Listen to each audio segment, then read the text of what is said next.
आप ड्रामा कर रहे हो। आप संविधान दे दो भाई, आप संविधान दो हमारे सब लोगों को। हमें तिरंगा नहीं चाहिए, तिरंगा हमारे दिल में है, हमारे दिमाग में है, और हमें संविधान दो जिससे हमारे अधिकार पता चले। भाई तिरंगा तो झंडा, उसमें कोई संविधान की कोई अनुच्छेद लिखे हुए हैं क्या? 75वां जो अमृत महोत्सव मना रहे हैं, ये उसका अपमान है। अगर आप अमृत महोत्सव तब मनाते जब इस देश का एक एक नागरिक पढ़ा लिखा हो जाता। आप उस समय मनाते जब इस देश का एक एक नागरिक को रोजगार, वो क्या कहते हैं, सेल्फ डिफेंस, अपने आत्मनिर्भर हो जाता, जिसको रोटी, उसको घर, उसको चिकित्सा सबको मिलती है। आज देखो ये सब बैठे हुए गरीब यहाँ पर भारी संख्या में बैठे हैं।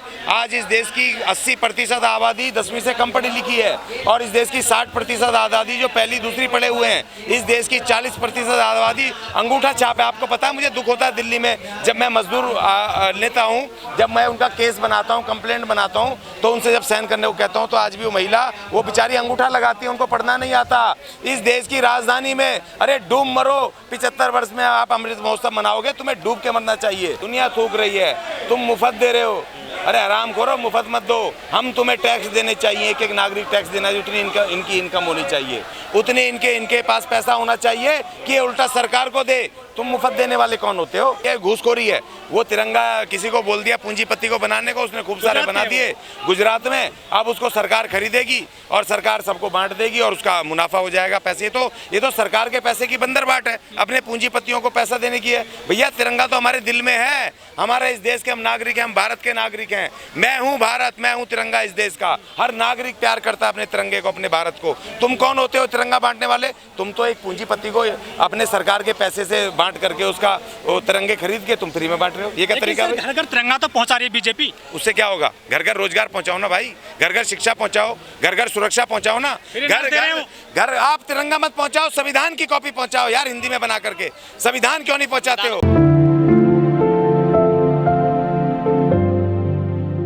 जितने भी योजनाएं लिया हो, और ग्रामीण क्षेत्रों के लिए ये था, क्योंकि ग्रामीण में कुछ तो आप मजदूरी करके खेतों से आ जाता है, और खाली समय में जब खेती नहीं होती है तो उन मजदूरों को साल में 100 दिन का उनको रोजगार मिल पाए, जिससे कि उनकी रोजी रोटी चल पाए। क्योंकि देश के अंदर जो खेतों के मालिक हैं, उसके अलावा जो खेत मजदूर हैं, ये मनरेगा उनके लिए, जो जिनके पास खेती नहीं है, क्योंकि खेती नहीं है तो उनके पास एक लिमिटेड राशन होता है और लिमिटेड ही उनको पैसे मिलते हैं, तो ये उनके लिए था। अब वहाँ पर जो वहाँ के जो मुखिया हैं या वहाँ के जो कलेक्टर हैं, एसडीएम है, सब मिल करके उस पैसे की लूट कर रहे हैं, और ये कागजों पे दिखाया जाता है। क्योंकि मैं भी देश के अलग अलग इलाकों में जाता हूँ, वहाँ पर ग्रामीण क्षेत्रों में मैं काम करता हूँ, आदिवासियों के बीच में, SC ST के बीच में, तो वो बेचारे मेरे से शिकायत करते हैं कि वो उनको सिर्फ कागजों में दिखा देते हैं, उनको पता ही नहीं चलता कब पैसा आया, कब दिहाड़ी लगी, कब नहीं लगी। इसका थोड़ा बहुत जो इम्प्लीमेंटेशन हुआ था अपनी जान बचाने के लिए, ये जो अभी कोरोना गया है, इसमें इन्होंने ईमानदारी से कुछ दिया था जो कि लोगों को रोटी मिल जाए। लेकिन जो वहाँ के मुखिया हैं, सरपंच हैं, वो सब मिल करके बंदर बाट कर रहे हैं। वहाँ के कलेक्टर और SDMs की उसके साथ मिल करके, नगर पंचायत जो है पूरी तरह से मिल करके इसका बंदरबाट हो रहा है। आप जितनी मर्जी कल्याणकारी, देखिए कल्याणकारी स्टेट है भारत, कल्याणकारी स्टेट है, वेलफेयर स्टेट है। इसमें हर गरीब से गरीब आदमी तक रोटी पहुंचे, उस तक पैसा पहुंचे, शिक्षा पहुंचे, ये स्टेट की जिम्मेदारी है जो भारत के संविधान ने लगाई है। लेकिन आप खाली अगर योजना बना के भाई लूट लेंगे, जैसे उज्ज्वला योजना इन्होंने बनाई थी, और कल संसद में वो बयान दे रहा है उनका जो मंत्री है, वो कह रहा है उज्ज्वला योजना के तहत इनको फ्री सिलेंडर तो बांटे गए, लेकिन वो फ्री सिलेंडर एक बार भी दोबारा भरे नहीं गए। एक बार जो इन्होंने भर के दिए, दोबारा से रिफिल नहीं हुए, क्योंकि उनके पास उसको भरवाने के पैसे ही नहीं है। वो जैसे 400 से रुपए के ऊपर था, वो पहुंच गया आज 1050 रुपये, 53 रुपये। अब उसकी सब्सिडी हटा ली, सब हटा ली। सर ये तो इन्होंने हमारा जो अशोक चिन्ह था वो भी बदल दिया, तिरंगे को सीधे की जगह वो गोल कर दिया। अभी तो पता नहीं क्या क्या करेंगे। हम ये कह रहे हैं, इनसे मांग कर रहे हैं, आपके चैनल से, आपके रेपुटेटेड चैनल हैं, दुनिया देखती है, मैं आपके चैनलों के माध्यम से अपील कर रहा हूँ, प्रधानमंत्री महोदय, ये जो तिरंगे को मत बांटो, भारत के संविधान को बांटो, और आप इस देश की, भारत की शिक्षा नीति में एक पहली क्लास से लेकर के और टॉप क्लास तक वहाँ संविधान पढ़ाओ, जो कि लोगों को अब संविधान की वैल्यू पता चले, अपने अधिकार पता चले। जब मैं बोलता हूँ ना, हमने संविधान 40 चलाया, बड़ी बड़ी सभाओं में बोल के मैंने पढ़े लिखे लोगों को बोला कि भैया कितने हाथ उठाओ, कितने लोगों ने संविधान पढ़ा है? 1% लोगों ने नहीं पढ़ा। वो बोलेंगे जय संविधान, लेकिन उन्होंने संविधान की कॉपी, प्रेम्बल नहीं पता, उद्देशिका नहीं पता। लेकिन बीजेपी के नेता हनुमान चालीसा तो पढ़ रहे हैं। हाँ, तो हनुमान चालीसा पढ़ने से उनका वर्ण व्यवस्था वापस आएगी। वो इस देश में जो बहुमत लोग हैं, ढोल गवार शूद्र पशु नारी, उनको दोबारा गुलाम करने के लिए ये संविधान, वो हनुमान चालीसा है। हनुमान चालीसा तो भैया संविधान से पहले भी था।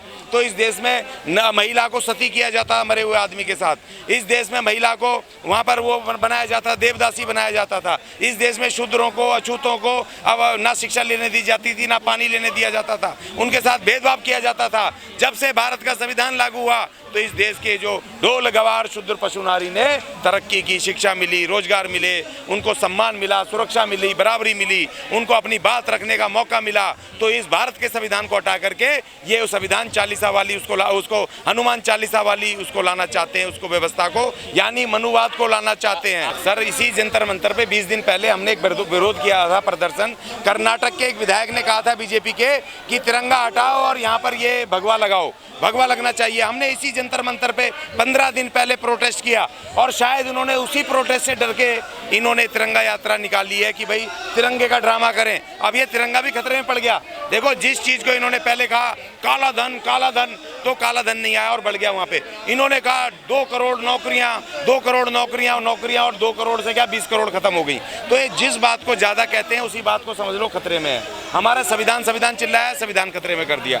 ईडी के बहुत छापे पड़ रहे हैं सर कांग्रेस के ऑफिसों पर। हाँ जी, देखिए ईडी जो है ये तो इस्तेमाल कर रहे हैं और ये देखिए, मैं समझता हूँ कि इसमें जो परंपरागत राजनीति चली आ रही थी ये उसी तरह चल रही है, क्योंकि पहले सीबीआई का इस्तेमाल करा करती थी पुरानी सरकारें।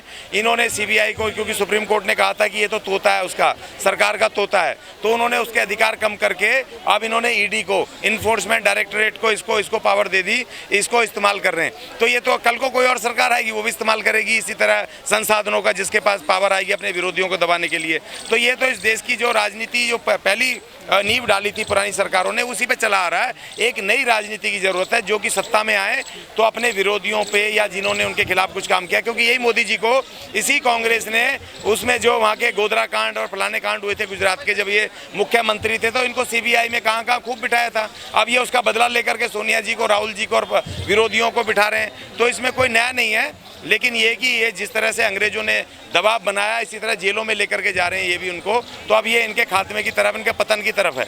जब आप विरोधियों के ऊपर आक्रमण करोगे, बदले की भावना से काम करोगे, तो समझ लो सत्ता का पतन होना निश्चित है, क्योंकि आप दूसरे मजदूरों के, गरीबों के, अपने उससे डाइवर्ट हो जाओगे उनसे, उनकी जिम्मेदारी से। आपके तो दिमाग में यही चल रहा है कि कैसे सोनिया को परेशान करूं, कैसे राहुल को परेशान करूं, कैसे शिवसेना को तोड़ूं। तो आपका दिमाग और चीज़ों से हट गया, तो वो चीज़ें आपकी खराब होती जाएंगी, आप पतन की तरफ जाते जाओगे। देखिए, दलितों की स्थिति और ख़राब होगी, लेकिन दलित की स्थिति दलितों को अब अपनी मजबूत करनी पड़ेगी। देखो, मैं आपको एक प्रसंग बताता हूँ।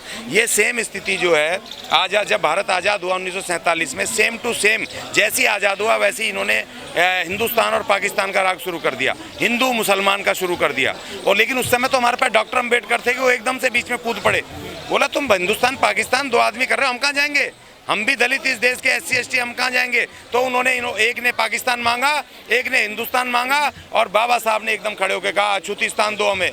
तो इसीलिए अछूतिस्तान की बजाय उनको पाकिस्तान तो मिल गया, लेकिन ये हिंदुस्तान नहीं बना। इसको उन्होंने, अंग्रेजों ने बाबा साहब को संविधान सभा में भेजा, इनको बोला संविधान सभा में रखो, और वहाँ पर एक नया भारत बना जो भारत के नाम से, इंडिया के नाम से हुआ, हिंदुस्तान नहीं बना। और उस भारत के संविधान में इस देश के SC ST को भी बराबर अधिकार मिले, रिजर्वेशन मिला, शिक्षा मिली, रोजगार मिले, बहुत सारे समान अधिकार मिले, न्याय मिला, स्वतंत्रता मिली। तो इसीलिए ये दोबारा से इन्होंने आज 75 साल बाद हिंदू मुसलमान कर दिया। अभी 2 महीने पहले एक आज तक की डिबेट में इनका एक वो है संत, वो ठाकुरी नंदन कोई है, वो बैठा हुआ था और वो अंजना ओम कश्यप ने उससे सवाल पूछा।